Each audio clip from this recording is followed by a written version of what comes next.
Good day, I am Aiden Derksen and today you will be attending my COVID-19 workshop that I will be having. So firstly, I will be discussing what COVID-19 and this workshop will actually be about and what it will entail. So first things first, basically I am going to equip candidates that I've gathered together to get the sound knowledge of what they know is going on and around the topic of COVID 19. COVID 19 is a deadly virus that has hit us by storm. Actually, globally, when it first started back then in December 2019, when the first coronavirus case was discovered in Wuhan, China.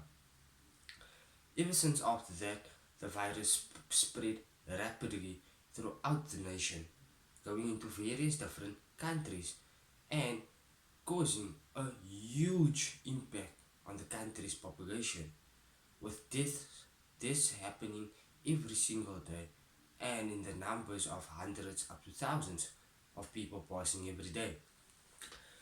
So basically the course agenda for today will be spending a 4 to 5 minute on each of the six topics that I will cover. So basically the six topics that I will be covering is firstly what COVID 19 is, the, the statistics around COVID 19, and where you can get information and these stats from.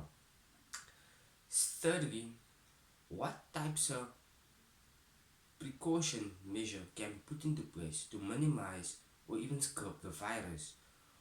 What is the system's stages for the virus to take effective effect within the human. What other means can be used to treat the disease? Prevention measures that can be implemented not only for purpose of yourself but for other people and people entering and exiting the work environment. So where do I start? COVID-19. So COVID-19 is a disease that originated in Alaska 20 years ago, where the first coronavirus case was detected. So, over the years, coronavirus is actually being established and it actually comes from within the animals, cats and dogs.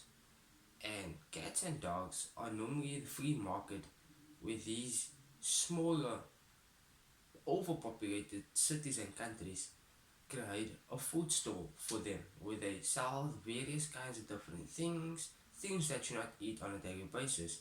And by eating and buying these type of products, you don't know what is in it, how it's made, and what are the effects of it.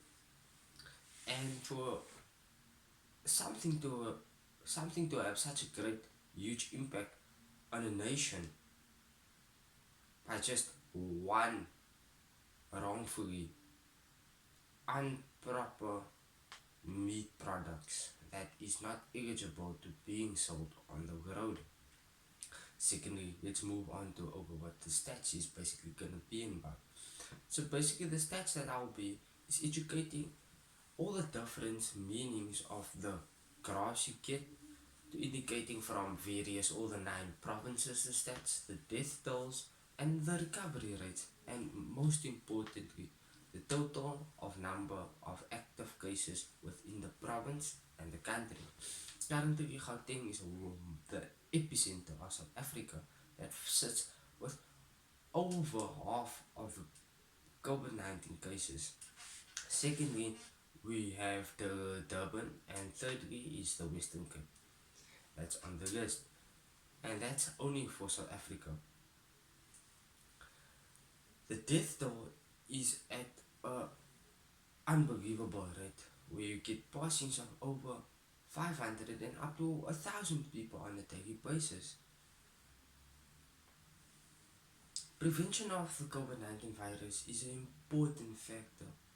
I feel that if each and every individual here in South Africa and globally bring their part to it and understand what effect it can have on a country.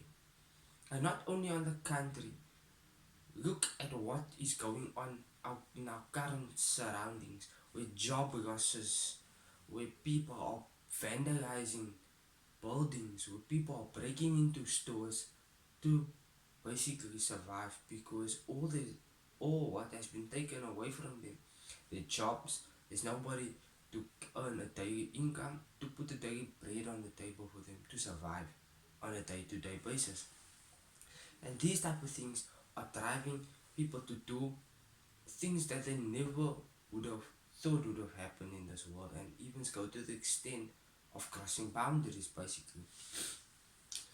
And if you look at prevention as from self-awareness perspective, wearing a mask is important, and that is the new way forward in South Africa, where you will be having a mask to wear, where you will be having to close your nose and your mouth wherever public places you enter, even if you're just getting for fresh air. And I just really feel that even if we can get some fresh air, guys, why should we wear a mask? Like they say, the virus is an airborne yet, and they're talking about the virus that's going to be airborne in quite some time. And with the virus being airborne, we're gonna sit with a major problem, because if it's airborne, we or actually it can be declared as a natural disaster.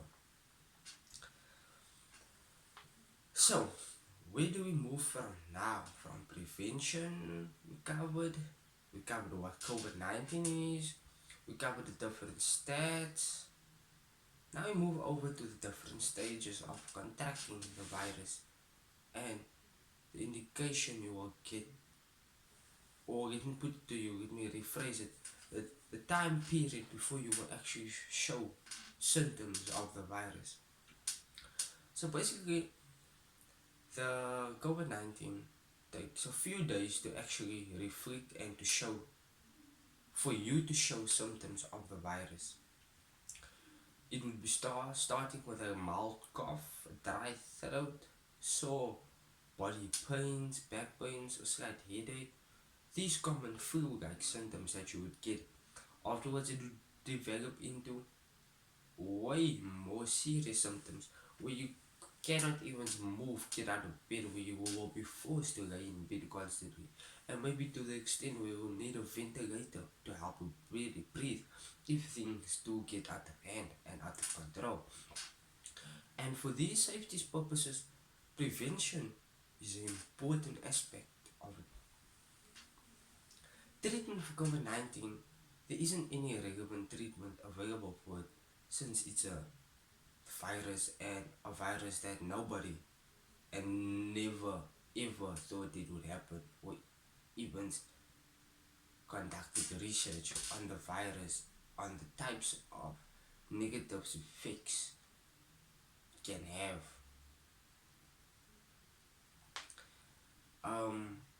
Yes, and for me, my personal opinion over the whole entire topic of COVID-19, it's unbelievable. And I've never ever thought that our lives can be turned upside down in a matter of a second. But the snap of a finger, everything can go from perfect to out and uncontrollable. Sorry. So yes, guys, stay safe, be wise, and wear your mask and keep on sanitizing.